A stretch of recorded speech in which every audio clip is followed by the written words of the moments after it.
Hello everyone! Kumusta kayo lahat yan guys? Ngayon guys, magluluto tayo ng dilis. Ayan, kunti lang aking lutuin guys. Kasi gusto kong kumain ng dilis ngayon. Kaya nagluto ako ng dilis. Ayan guys. Hindi ko ang damihan kasi ako naman ang kakain. Ayan, masarap ito siya guys. Yung dilis na dili ko kasi hindi siya maalat ba, matabang lang siya. Ayan.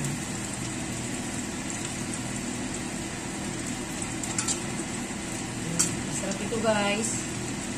Ayan. Dagdagan ko lang. Dagdagan ko ng konti. Ayan. Kunti lang ang ano to guys. Kunti lang ang kanyang oil ba.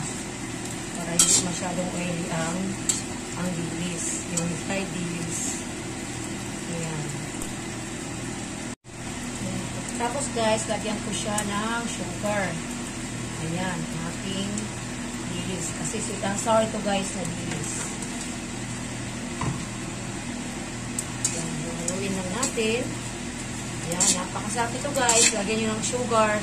Kung magluto kayo ng dilis para, ano siya guys, sweet and sour na siya na dilis. Ayan, hindi ko naman to, hindi ako kain ng rice ba. Ayan, ko lang to guys. Kainin ko lang siya na puro, Ayan, napakasarap to guys. Yung dilis na may sugar. Ayan, brown sugar yung nilagay ko. Ayan.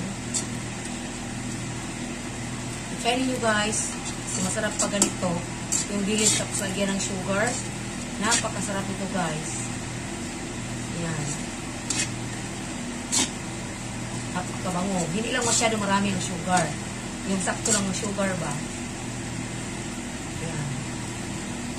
Thank you for watching guys. Bye-bye. Salamat sa panonood.